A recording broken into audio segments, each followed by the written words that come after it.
So let's go to the very first one that is on the agenda today, and that would be the property rehab code correction. You want to go ahead and do that, Kathy, or you want to come back to that one? Wayne is here. Wayne is here, but he is here. Okay, good, want. good. No, we can, yeah, we can go ahead and go with that. That's fine. Okay. Great. Okay. Wayne, go right ahead. How you doing?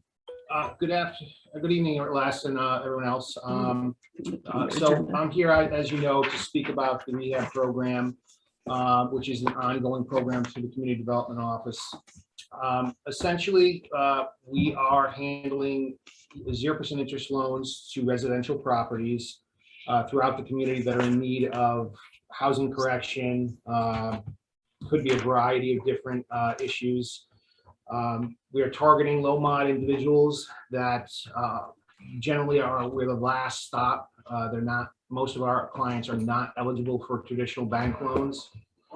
So we're pretty much the last stop to, preventing housing falling into disarray and blight.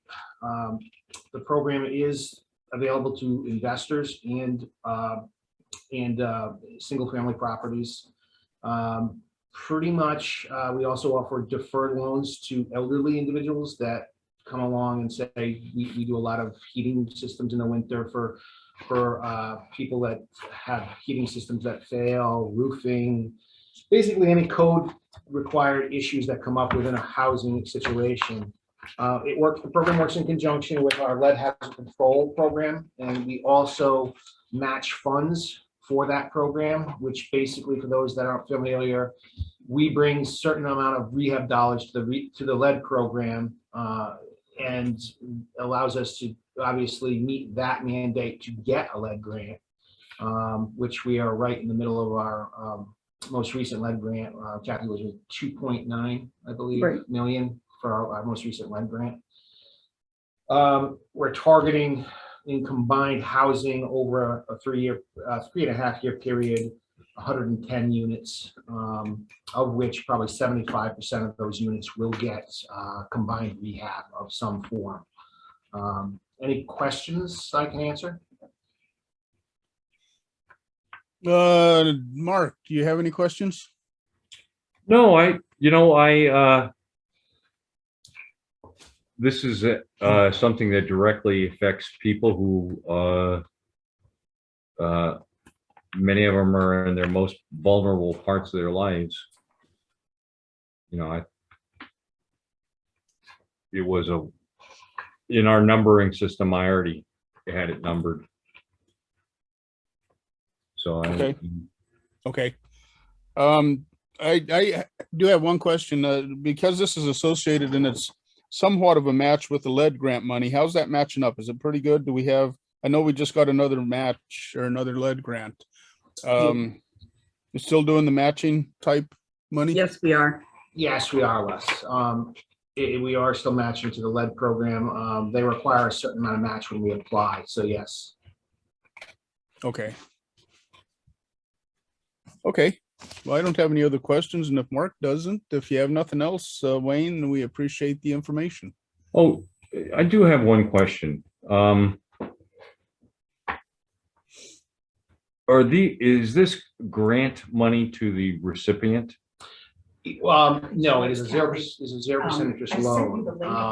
So there are different scales for investor versus a single family, Right. occupied situation. It's on the agenda. So basically, essentially, the return of loan funding that we do get is fed back into the program. Right. Yes. So it allows us to not ask every year for an exorbitant amount of money. Well, so you mentioned investor. Yes. So if I had a multifamily that was in disrepair and I came to you, you could potentially be eligible. The money is a little different. It's a little less than the direct homeowners get. And its qualifications are based on the tenant's qualification income wise. So we would basically really, so I could live in a brownstone in Manhattan and own a piece of property in Greenville and get you to fund my repair. Yes, that is 0%. Well, they're paying it back though. Well, eventually. No, they're paying it back. Well, yeah, it either gets paid back directly or it gets paid back at the sale of the home, or it gets paid back. Right. Not for an investor owner, Well, if they were to say, sell the property, there'd be a lien on the property, so they Right. have to sell. but they have a monthly payment. Right. Yeah, The only way it's deferred is for owner occupied elderly. Right. So if an elderly person, and we get this, we probably did about 5 this past winter we get a lot of, okay, temperatures drop, those heating systems kick on and all of a sudden they don't work.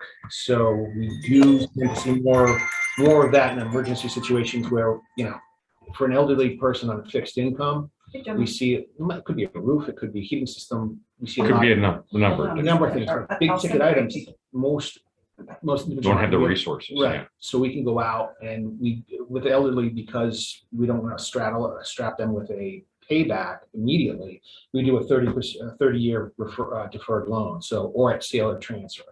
So it works out well because elderly people get to stay in their houses and. So there is no means testing, Oh, there is, income-wise. right?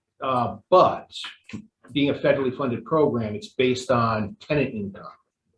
So in other words, if your tenants are over income, they're not going to qualify. And the federal government sets the income guidance every year.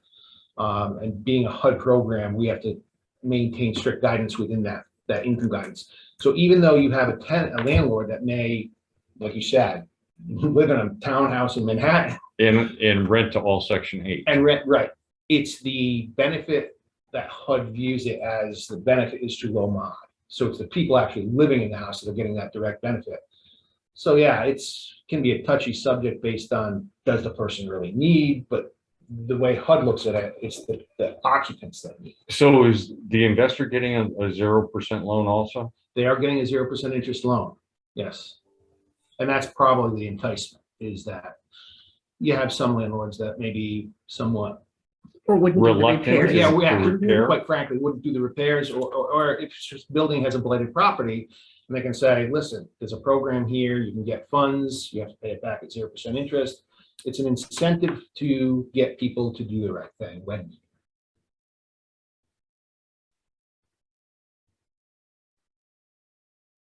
That ticks me off. I'm sure. Okay. Any other questions? No, I'm good. Okay, sounds good. Wayne, thank you very much. No problem, Les. Okay, Thank you. bye now. Okay, we'll go to the next one. This is Rosewood Manor Roof and Gutters Phase 2. And it looks like Jeffrey Arn's on there. So if you go right ahead. This is number 13 in the book, Mark. Good evening. Thank you very much for inviting us and for looking at our application.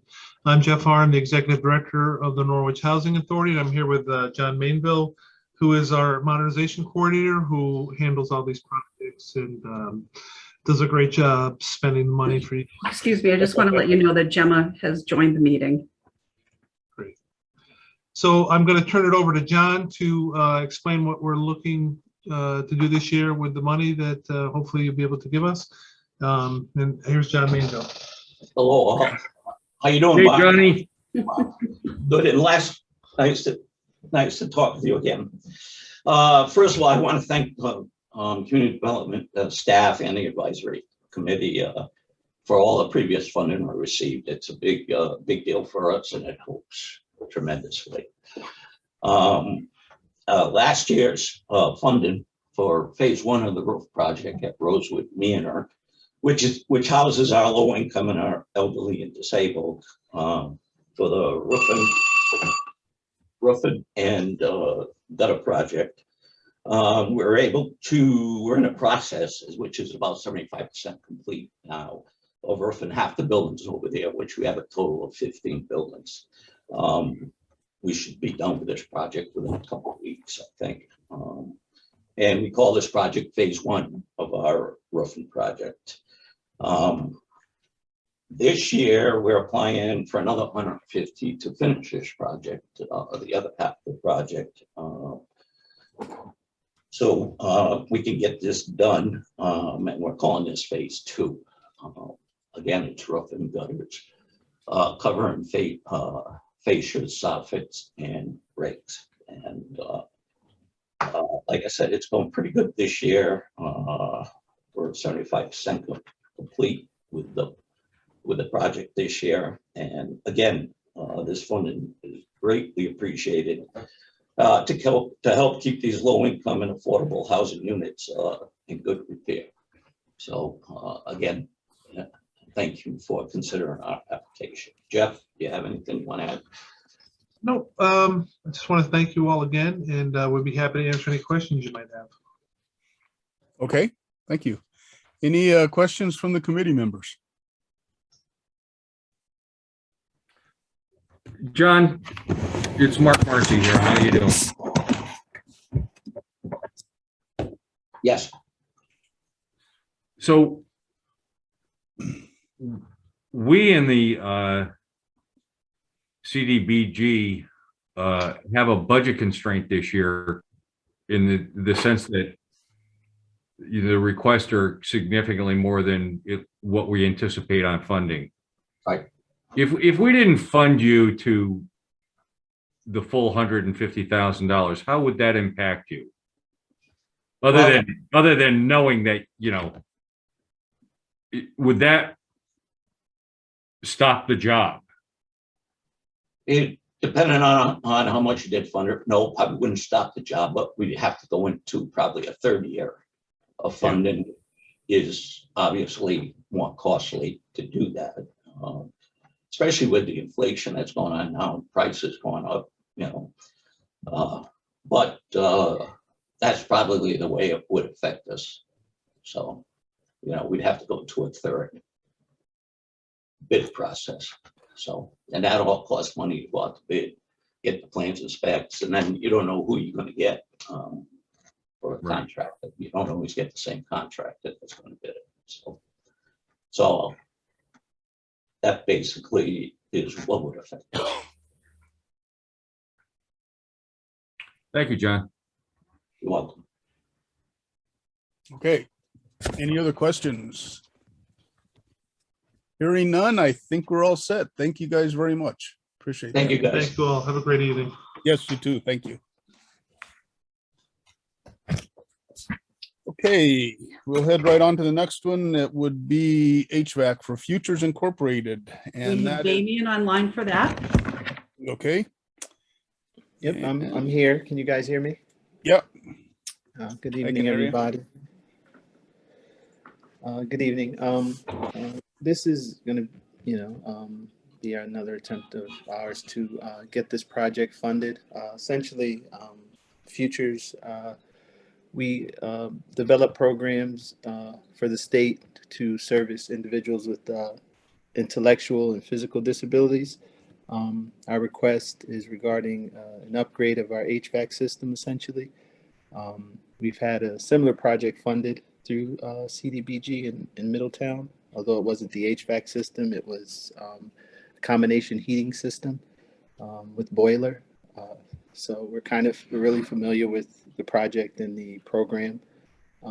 This program for us, it's a pretty big deal. It allows our clients who have severe sensitivities to climate and overall conditions in the building, that if they're not comfortable, they can exhibit behaviors that are not conducive to what we're trying to do for them, help them out. So it's a pretty straightforward project. We intend to replace the aging furnace that's in the building. We also are doing this in collaboration with getting some new gas lines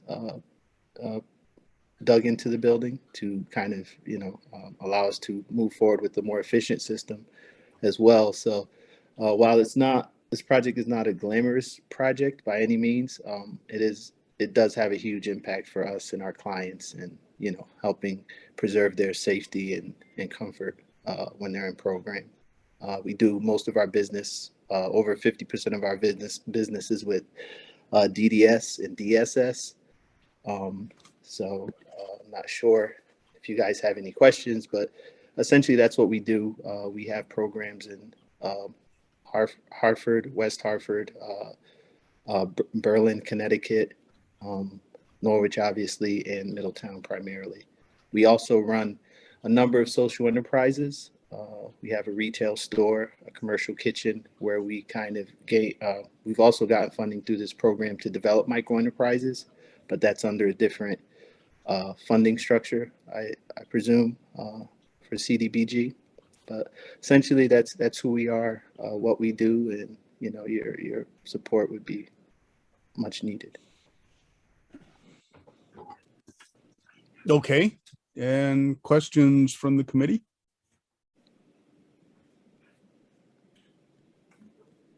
Are these, what percentage of your clientele are Norwich residents? What percentage of our clients? I'm not sure. I can have our program director give you that information. Because, the reason I ask this question is because, quite obviously we get a lot of regional requests for grant monies.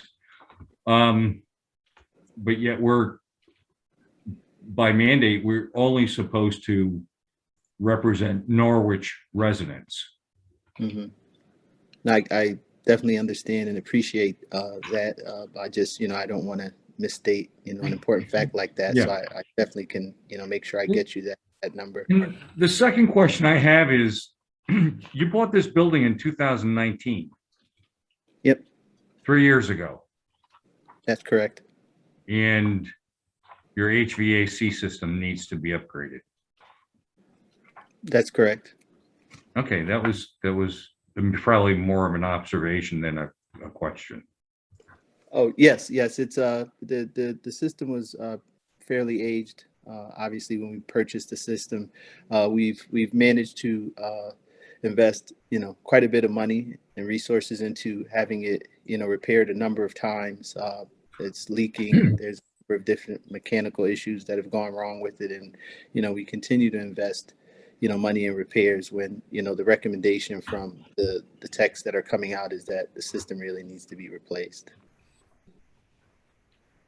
And this is that funding comes directly out of the budgets of the consumers that we support. And so if we could kind of get some support to take care of it, obviously that money would go back into supporting them by allowing them to do other things. And again, because we have budget constraints here with the HUD funds that we anticipate on receiving, if we lowered any grant funds, would you still be able to do the project? Absolutely.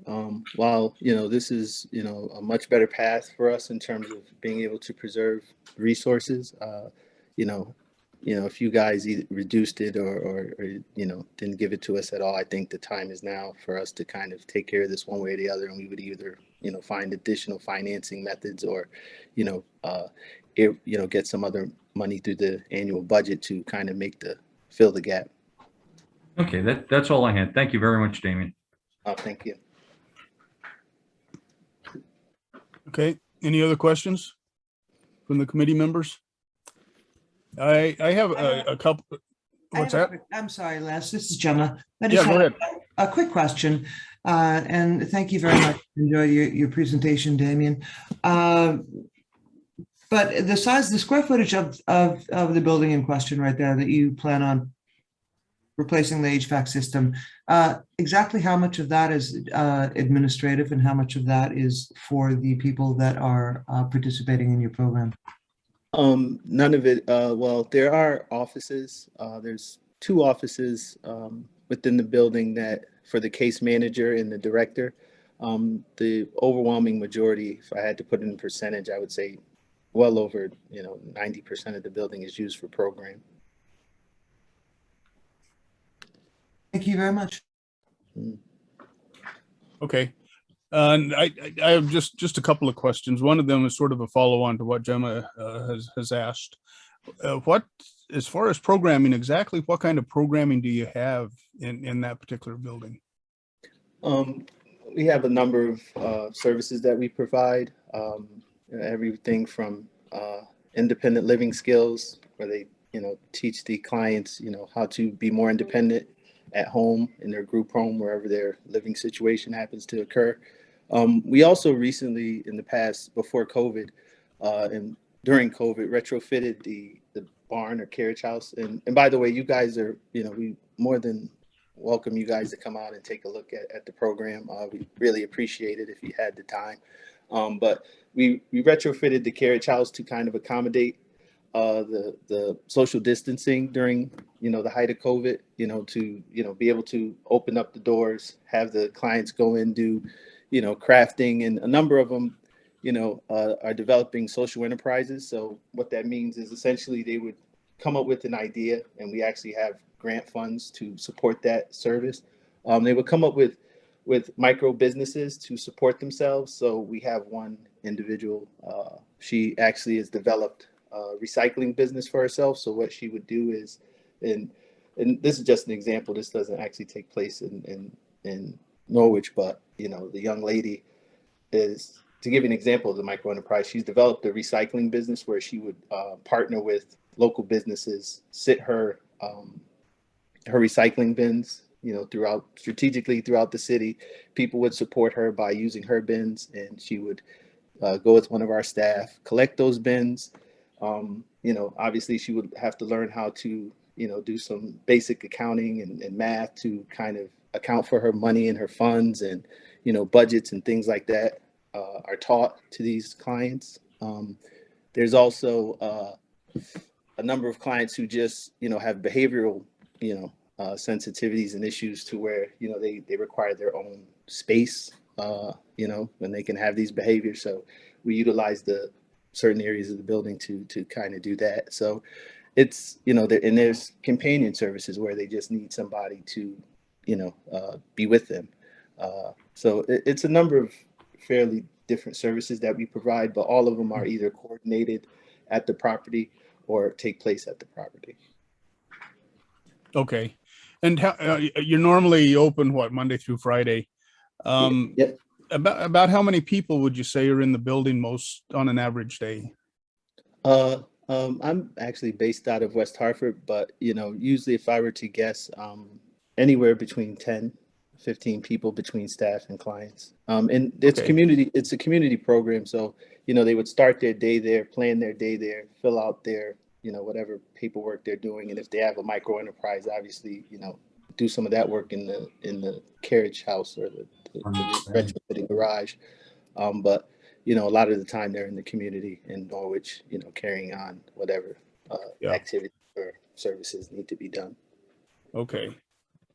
Okay, thank you. And so, yeah, if you could get the information back to us about how many people are there in the building in Norwich on a daily basis, and also the question that Mark had asked about the percentage of clientele that are Norwich residents. If you could get that back to us, that would be great. You can just send it over to the community development office, and they Sure. will send it out to the committee. Absolutely.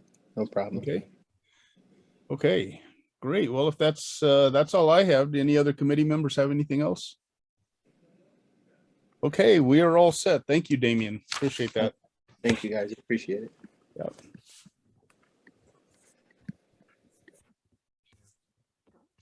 Les will let you know. My name is Joseph Marino. I'm an immigration lawyer and the executive director of the Immigration Advocacy and Support Center, which is also known as IASC. I appreciate the opportunity to speak with you today about our request for $7,000 in CDBG funding. The Immigration Advocacy and Support Center is a 501c3 nonprofit organization whose mission is to provide quality, low-cost immigration legal services in Southeast Connecticut. Right now, we are the only nonprofit providing this service in the area. While based in New London, IS serves a large and growing number of Norwich clients.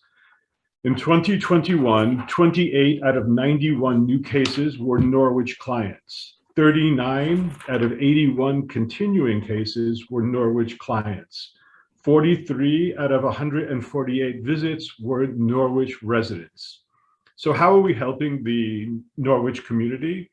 In the past year, we've assisted an increasing number of Haitian clients seeking temporary protected status. With our assistance, Norwich residents originally from Liberia, China, Egypt, and Haiti became US citizens. Additional residents from Norwich that lived originally from Peru, the United Kingdom, and Mexico began the citizenship process, and others received new green cards for spouses and family members, as well as working papers. Legal guidance is critical for immigrants. If you're an immigrant, your ability to work and even stay in the country depends on legal casework. Funding from CDBG and other donors allows IS to charge only $25 for initial consultations and on a sliding scale for casework such as new green cards, green card renewals, and citizenship applications. IS gives Norwich residents the best shot at success and allows them to conserve financial resources for other basic necessities, such as food, housing, and healthcare.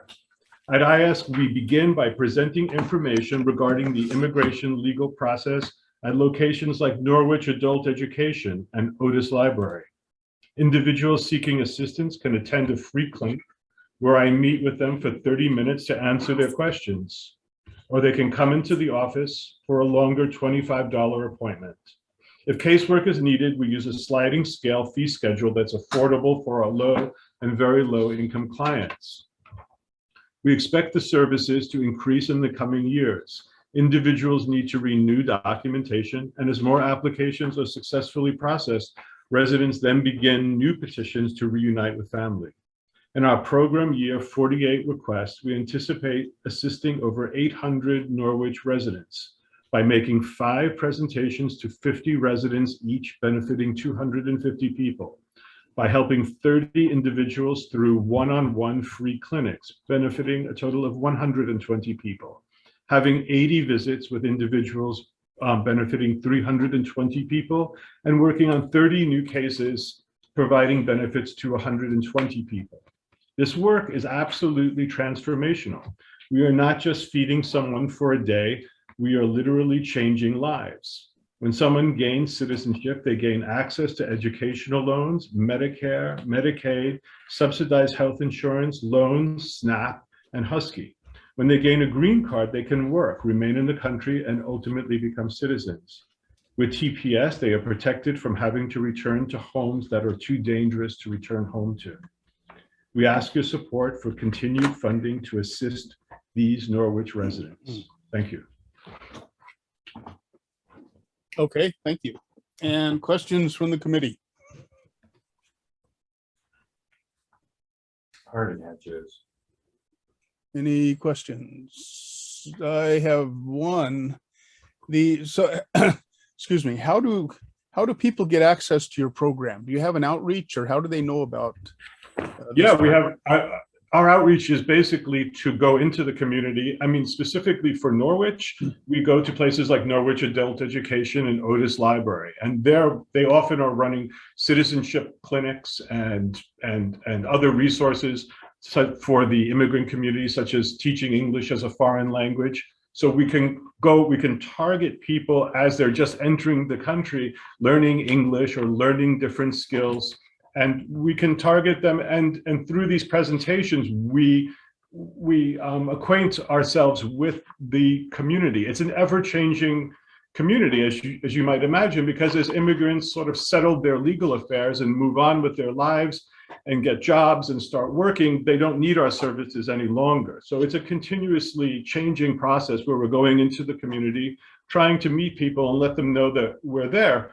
But we've also been in existence since 2014. And quite frankly, we have a good reputation inside of the immigrant community that we've worked really hard for. And I think those are those folks, those clients that are happy with our work are the best communicators of our work, because they're right there inside of the immigrant community, talking to their friends, talking to their neighbors, talking to their family. And that's where we actually get most of our referrals at this point.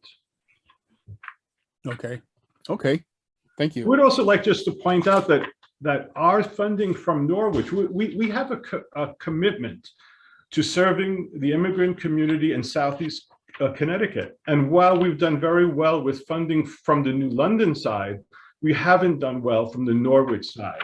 And every year we run at a deficit because of the Norwich community, and because we want to stand by our mission to assist the immigrant community in Southeast Connecticut. And that immigrant community is housed mostly in New London and Norwich, of course, throughout the region, but mostly from these two places. So upwards of 35% of our clients are from Norwich, and we're not getting much money from Norwich. And I'm not complaining at all, but I'd really like to point out the importance of our, I feel, a very fair CDBG funding request. Yeah. Okay. I'd also like to, since you guys are on the line, this is a file that's very typical of one family who we assisted with their TPS applications recently. This is the kind of work that has to get done for folks to get their legal paperwork going inside of USCIS. Now, you can imagine this work is difficult for us to do, and we're all professionals. You can imagine the difficulty that immigrants are going to happen with this bewildering amount of legal work that has to be done. And because we are the only not-for-profit organization doing this particular work in all of Southeast Connecticut, I'm asking for your help. Yep. Okay, great. Thank you. Thank you. I appreciate it. Yes. No other questions from the committee?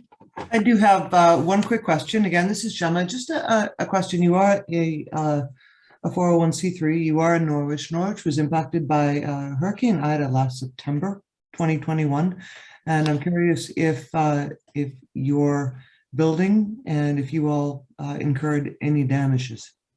Right now, no, I shouldn't say right now. From the beginning, we were housed inside of the Church of the City on Washington Street in New London, and we exist through their largesse, and we make a monthly donation to the church. But as far as I know, to be honest with you, this is outside of anything that I would know about, because they are our landlords. But from what I can tell, just from my interactions with folks at Church of the City, I don't think there was hurricane damage. Okay, because there was a lot of, and I asked because it's just another source of funding that if you weren't aware of, and you did incur that damage, that you should know about it, because there is an active open disaster right there. Where I appreciate any lead as to funding that you may have. Thank you. But in any case, so that was just a quick question on my part. Otherwise, I'm all set. Thank you. I appreciate this very much. Thank you very much. Okay, then we are all set. Thank you for the presentation. We appreciate that. Sure. Okay, the next one up is the Norwich Recreation Taffville Park Walking Track, and that's number 17 in the book. Cheryl, I'm here. Okay, great. Yeah, go right ahead. Posing is the track.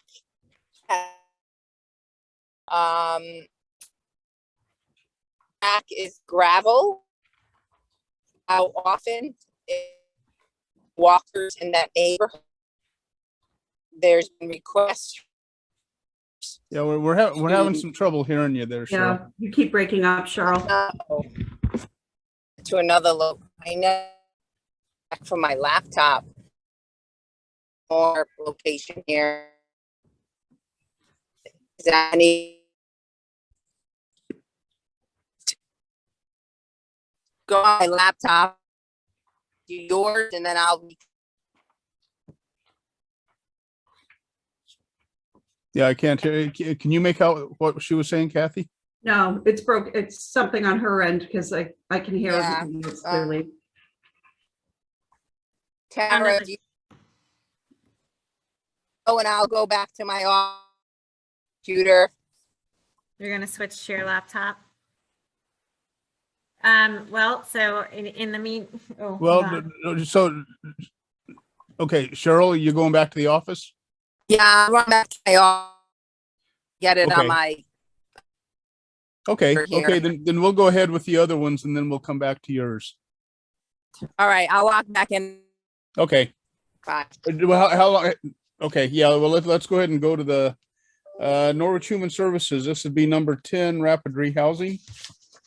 Okay, that would be me. Okay, great. Rapid rehousing, go right ahead.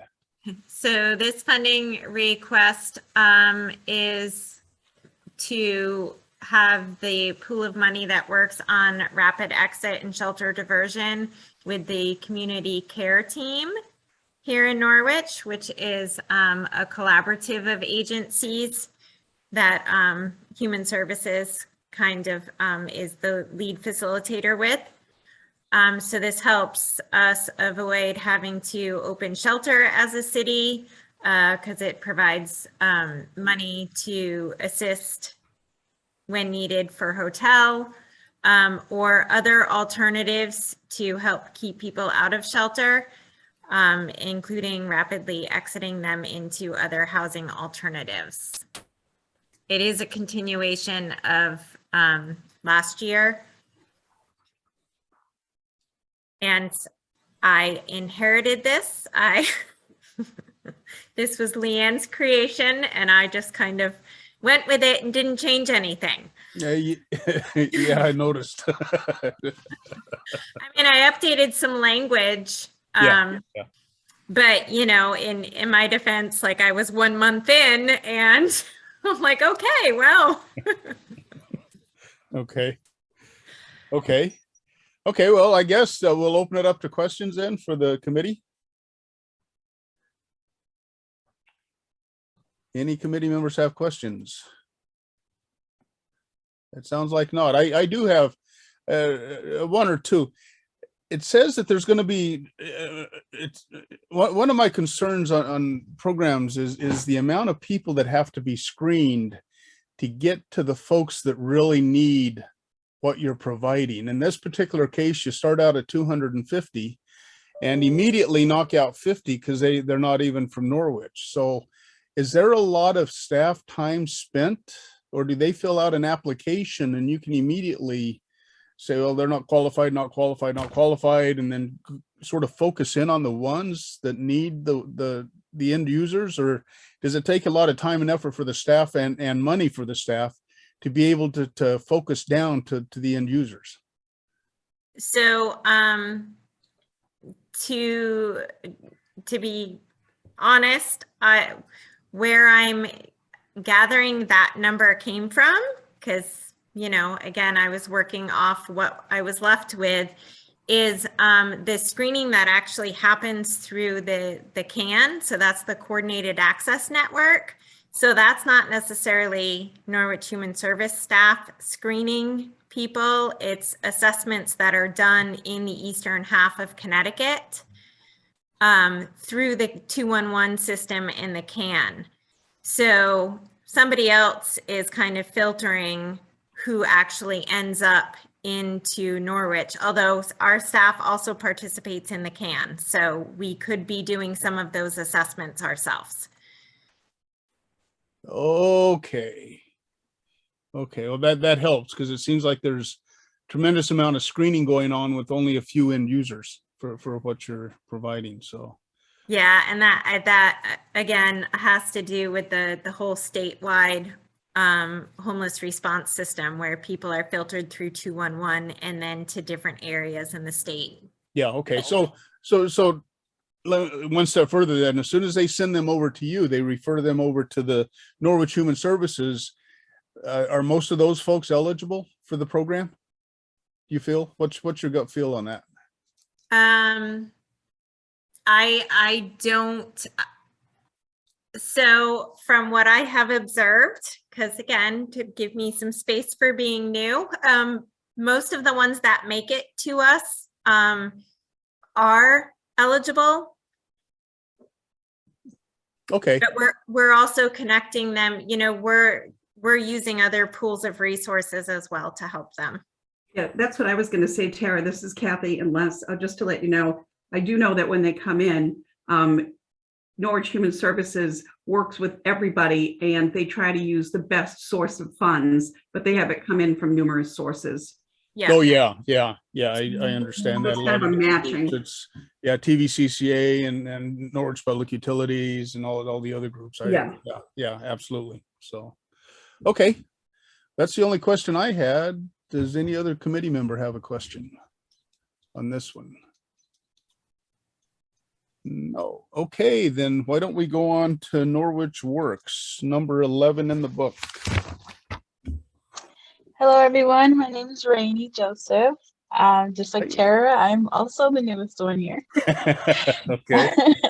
But I have the pleasure of speaking about the Norwich Works program. So my job title is employment specialist, case manager, employment case manager. So Norwich Works provides job training and employment services to only Norwich residents. And I have to highlight that because every single client that I speak with are from Norwich. And currently, between September 1st and now, we have overseen over 100 clients, and there are currently 16 students enrolled in the workforce programs. The number one program that people are seeking to be enrolled in is phlebotomy. Yes, which one? Which one was that? I'm sorry. Phlebotomy, sorry. Yeah, okay, gotcha. Thank you. Yes. It's funny because last year it seemed like it was more CNA, and that's what everyone was reaching towards. But phlebotomy has skyrocketed. Most of these students are enrolled in phlebotomy, and I'd also like to share that the average salary for hourly salary is $21.73. So that is as of December of 2021. So not a bad field to go in. And we have, I'll share some programs that we've been enrolling some students in. So phlebotomy, we have bartending, and there's CNA. We have, and most of these programs are within Norwich. What do I call them? They're in Norwich. So the bartending school is right down the street on Franklin. And that's Charlie over there. He's great.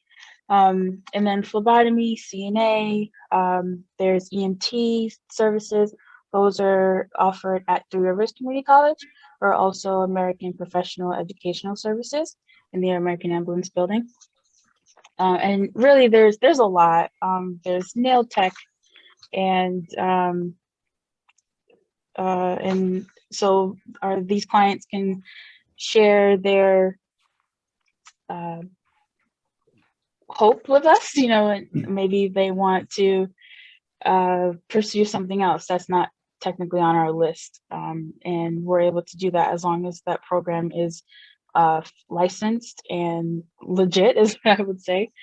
And all of this is also on our website, our city website. It's under Norwich Works.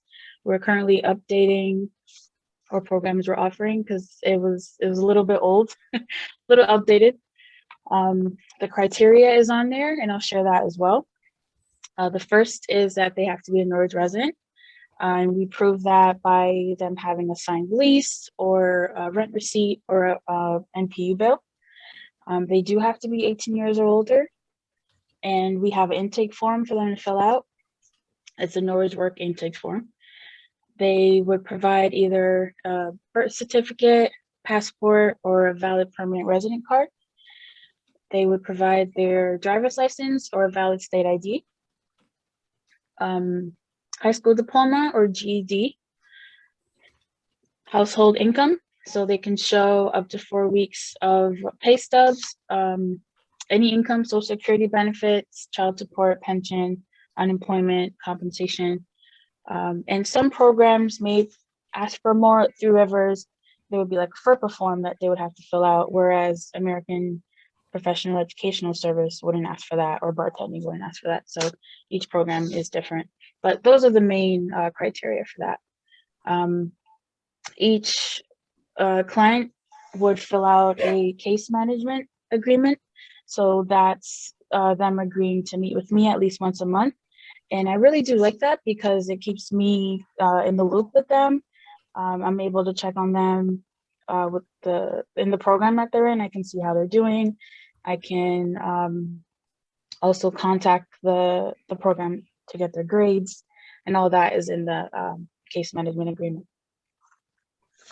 And Actually want to jump in because I'd like to add, again, coming in here new, I was most impressed with this program and the connection it has to the other services we provide in this office. I think Rainey's got the highest caseload here. She's got about 80 people she's working with, because as people come in here for assistance with other things, everybody's referring them over to her, either because they're underemployed. So what opportunities do they have to become more sustainable, or they aren't employed and they need assistance navigating that. So I've been very impressed with this program. Thank you for funding it. yes, thank you. Oh, yeah. Okay, great. And any questions from the committee members? Yes, questions. Any questions? I guess, okay. I have a couple. One of them Sure. is as people go through the program, this is the question is, how do you measure your success? Is it how many people go through the program, or do you track them after they leave the program to see if there's success out in the workplace? What's your Yes. success measurement metrics that you're using? Both actually. When these clients are in their program, by getting their grades and things like that, I'm able to see when they're when they graduated. Because a lot of these programs require state exams like CNA, phlebotomy, they would come back to us, and we would help them register for those exams. I would get those the results for those exams. And also, I failed to mention, in the case management agreement, it does state that they would come back to me and with the pay stub of their new job after getting their license and everything. I would help them get a job. They would bring that pay stub, and they would get a gift card, basically, for congratulations. But it is one of my favorite things about the program is that it's an ongoing, it's not just put them into school and have a good day.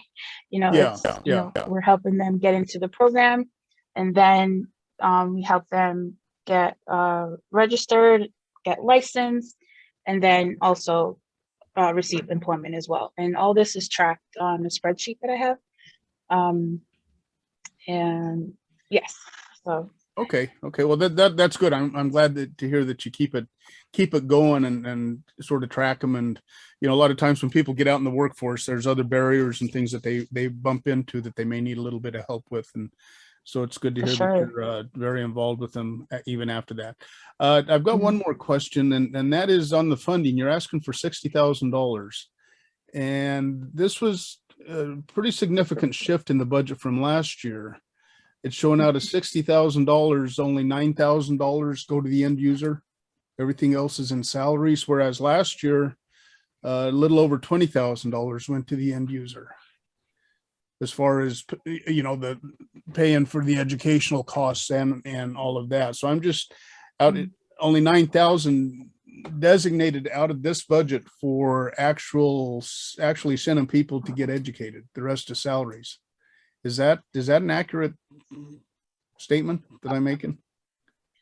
So I can say currently we have over that for the students that are enrolled. I'm not sure where the numbers came from. I did just start in November. Yeah. But I can definitely say it's over 9,000 for the current enrollees and past ones since September of last year. Yeah. Okay. Yeah. And you're working off of last year's funding also, so that it's on page 12 of 17 of your application is where that's at. I was just curious where that, because it is a pretty significant one. Obviously, one of the things that we look at on the committee is what's the bang for the buck. And it's a great program. You guys have done a great job at Human Services for years, even though you guys are new, we understand that. But it's been a great program for the community. We just want to make sure that we keep enough money going to the actual end user, the actual educational part of it. So I, again, just copied Leanne's budget. So whatever was submitted for this is what Leanne previously submitted.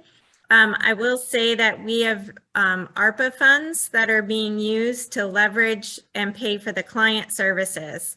So the CDBG supports Rainey's position, which the case manager is like key to this. Oh, yeah. And we're able to utilize other funding sources to help support the clients. Yeah. Okay.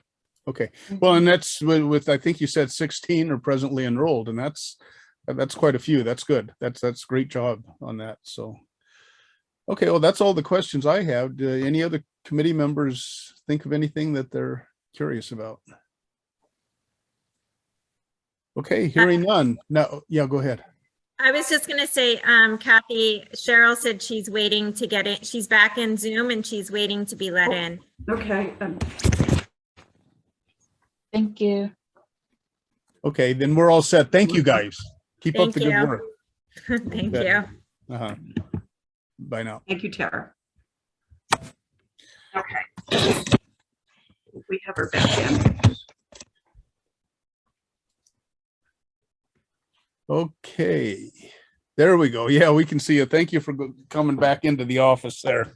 So, okay, so we can go, but let's go back to number 17 in the book. This is the Taffville Park walking track. And Cheryl, go right ahead. And you're muted. Okay. I'm Okay. having trouble today. On vacation tomorrow to Florida, so I'm a little distracted. But Oh, nice. anyway, so this proposal is to pave the track at Taffville Park. Right now it is gravel, it's washed out, there's divots and ruts. It's highly used by the neighborhood. People walk, I know every morning before work, there's groups out there. And at night, the schools use it. And it washes out consistently with the rain and just the nature of the gravel we put down. So this proposal is to pave it. Therefore, it would be more permanent and people could be safer walking on it. And it'll be a little wider than the current track also. So it's $37,000, and that's an estimate from a contractor, and the public work engineers also went out, measured, created all these graphs and maps in here too. Okay, great. Questions from the committee members? Any questions from the committee members?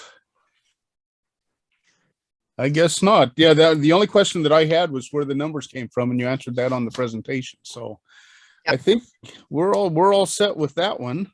Okay. And let's go to the Lake Street Court and parking, and that's number 18 in the book. That one's a little bigger. Yeah. Let me see here. So this one has several components to it. Lake Street is a neighborhood park, and it qualifies in the low income status area. In the proposal in the back pages, there's a basketball court there that's cracked, uneven surfaces, and very old. There's a proposal to redo that court, $77,000.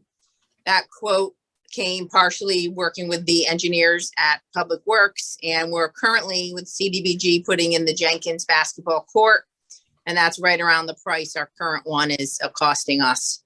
So it's similar basketball court, an asphalt court, and that's the cost to redo. You can't patch the one that's there. It's in such bad shape. You have to tear it out and start fresh. The second piece for that park is the parking lot. The city bought a blighted building there and tore it down in 2019. And Deanna Rhodes was involved with that, and the land was given to the rec department to maintain, and with the idea of putting a parking lot there for the park instead of building another building. So the second part is to pave that lot, creating 4 spots and a handicap spot. And that way the people in that neighborhood or surrounding close by can drive in. There's currently no parking available at that park. Everyone has to walk in.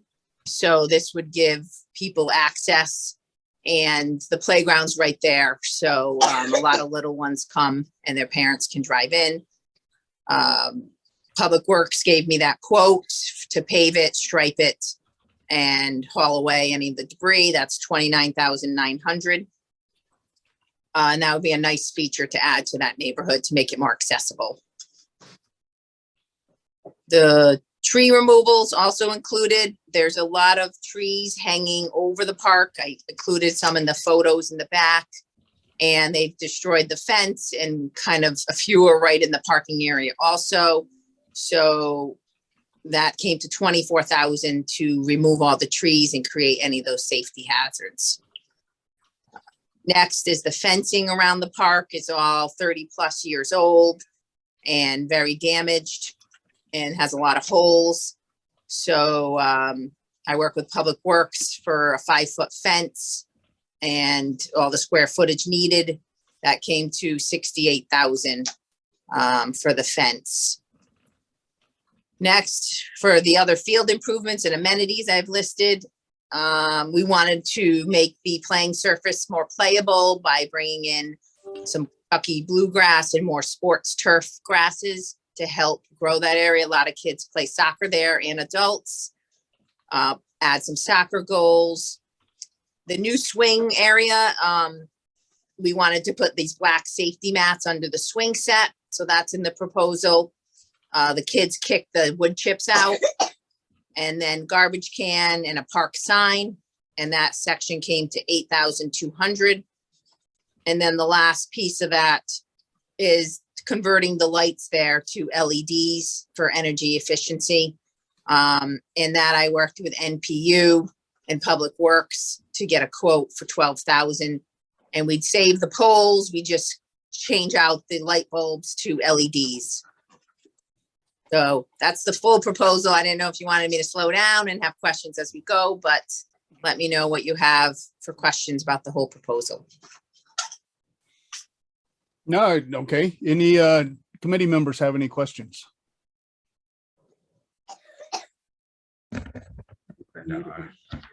Yeah, you did. Okay. Could any committee members have any questions? Hearing none, it's nice to see an application where it's broken down like that by pieces. So it's very easy much easier to manage from a committee standpoint. So thank you for doing that. And it's I know that park is always full of kids, usually neighborhood kids. And it's ever since the new playscape went in there, it's really brought a lot of the families and kids back in. So it's really increased the use of that park.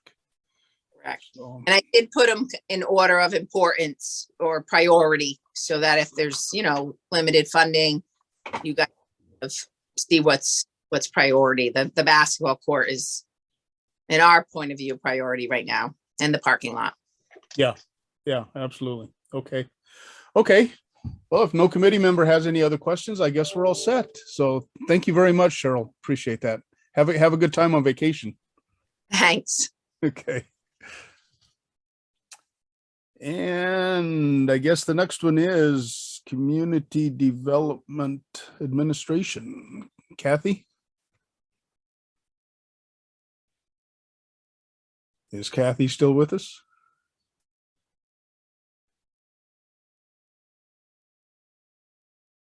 Hi, sorry. No, that's okay. Just trying to get all this to work. Yep, CD administration, right? Yes. Oh, that one. So again, we're asking for the 20% that we're allowed. The The one thing I think that you'll see is new in here is professional services. And I put money in that, not knowing how long it might take the city to hire somebody. If it takes them a little while, they'll need professional service money. Applications close for my job tomorrow, so they might have somebody. I don't know. Okay. So, Wow. you know, there's a little, you know, there could be a little fluff in there, or there may be not near enough. I don't really know, depending on what happens with them filling my position. Okay. Yeah, excuse me. Any of the committee members have questions? Hearing none. So that's 20%. And I know we haven't talked about numbers yet as far as recapture funds or any kind of loan repayment funds that would be added to the total. But I would suspect your community development administration would follow into that also, 20% of the recapture and 20% of any loan. Well, recapture, no, we don't get anything on recapture. Okay, gotcha. Okay. We only get it on return of loan. Return, okay. And how are you doing this year on the return on the loans? We're doing pretty good. We've actually spent quite a bit in property rehab, and that's where return of loan goes, is property rehab funds. Right. So when those money come back in, we can take a portion of those for admin, and the rest goes back out into the community in terms of loans on other properties. So it stays right there. Yeah. With that's property rehab. designated to, we can't use it for anything else but property rehab when it comes in. Okay, so it just recycles within that program. Yes. Gotcha. Yeah. Okay, so And that we doesn't never come know back. exactly what it will be. Sometimes we'll have someone who sells their house, you know, that's elderly, and we get the whole amount back. You know, other times some place will be foreclosed on and we get nothing back. You know, we try to guess based on best guesstimate of the years prior. Yeah. Okay. And recapture money, do you have a ballpark number on that? So I'm going to say to expect it to be around 180 to 200. But a lot of that's going to be COVID money. So that will be only eligible for certain things. And I will try to have that broken out as best I can for next meeting to say, you know, this you could fund with that, you know, this, yes, that, no. Yeah. And Okay. most of that is going to be COVID money. Okay. And that the COVID money came through the committee too. So would we? It does. So it will still go through the committee, and we'll look to do a recapture, a reallocation, but I'm trying to do it all within this one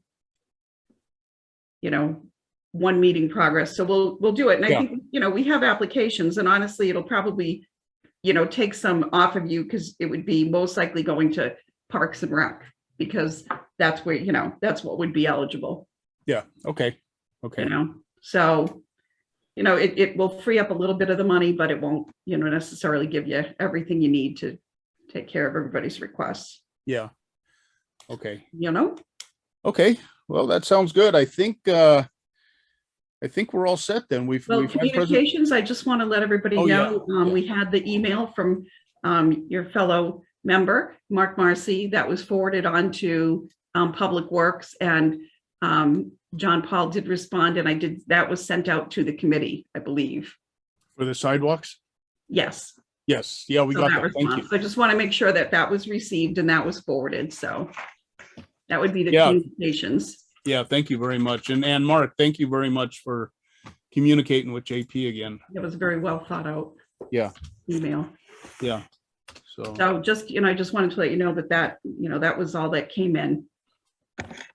Okay, that sounds good. So that's communications. The only other thing we need to do is we need to go back to the top of the agenda for approval of the minutes from the last meeting. Right. So if we could motion to approve minutes from last meeting. Okay, do we have a second? I'll second that. Okay, all those in favor signify by saying aye. Aye. Aye. Okay, that's unanimous. Thank you. And that's all I have. Kathy, do you have anything else for us? No, I think that was it. I thank you all. Everything worked well, except for they give me the starfish that we're supposed to use as a speaker. But once I took it off, everything went fine, but that seemed to be tonight. Starfish don't do much. Starfish don't do much. So I appreciate everybody having patience and sticking with me on that. And our next meeting is next week on the 26th. Yes, yep. Okay. Just want to make sure everybody knows. So as far as that goes, that will be deliberations, and I'll try to get something scheduled since Tian is out until Monday. Okay, okay. And that's, and just as a reminder to the committee members, we'll as long as it seems to work, we'll use the same process we did last time, sort of give them an A or a B or a C type of a grade. And it's going to be a little different this time because we don't have near as much money as what we've been asked for. So Right. we may shift a little, you know, and in the past, if it was an A, that was, we definitely like the program and most likely fully fund it. You know, we may change that to really like the program, but we may need to look at some small cuts. Or It might be an something like AB.